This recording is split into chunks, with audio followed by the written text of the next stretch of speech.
নীল রঙে রাঙা আর গায়ে দাগ দাগ, জঙ্গল হলো জল হলো আগুন কেন বাদ। হ্যাঁ হ্যাঁ, ঠিক ধরেছেন।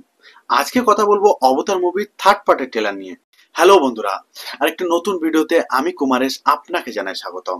তো চলুন শুরু করা যাক।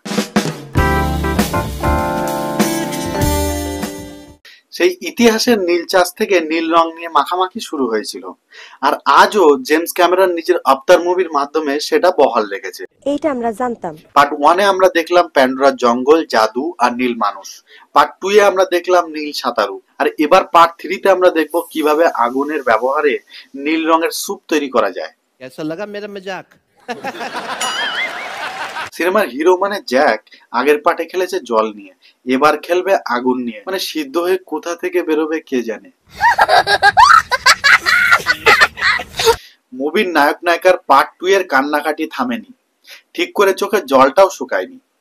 এরই মধ্যে আবার নতুন বিপদ, আগুনে পুড়ে কালো হয়ে যাওয়া বারাং এসে হাজির। বলেন কি? অবতারের এই অ্যাশ পিপলরা কিন্তু কোনো লাইটার দিয়ে আগুন ধরায় না, এরা আগ্নেয়গিরি থেকে সিগারেট ধরায়। আর বারাং দিদি ভাই এমন অ্যাটিটিউড নিয়ে দাঁড়িয়ে আছে, মনে হচ্ছে এক্ষুনি বিগ বসের বিজয়ী ঘোষণা করবে।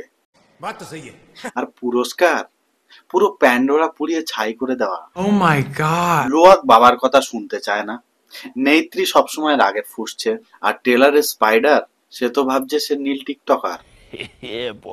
তবে প্যান্ডোরাতে এবার বৃষ্টি বা সমুদ্রের ঢেউ নয়, এবার আসছে লাভার সুনামি। বন্ধুরা, নর্মালি বৃষ্টি হলে ছাতা লাগে, কিন্তু এখানে বৃষ্টি হচ্ছে আগুনের। মানে ছাতা ধরলে পুরো পুড়ে ছাই। যা বুঝবার আমি বুঝে গিয়েছি। সিনেমার হিরো মানে জ্যাক ট্রেলারে এমন বন্দী হওয়া হয়েছে যেন ব্যাংক লোনের কিস্তি না দিয়ে ধরা পড়েছে। দি এন্ড চলে এসেছে, ফিনিশ। বন্ধুরা, আগের ভিডিওকে তোমরা যথেষ্ট ভালোবাসা দিয়েছো, আশা করব এই ভিডিওটা আরো অনেক বেশি ভালোবাসা দেবে। ভিডিও ভালো লাগলে সাবস্ক্রাইব বাটনে ক্লিক করতে ভুলো না। দেখা হচ্ছে পরের ভিডিওতে।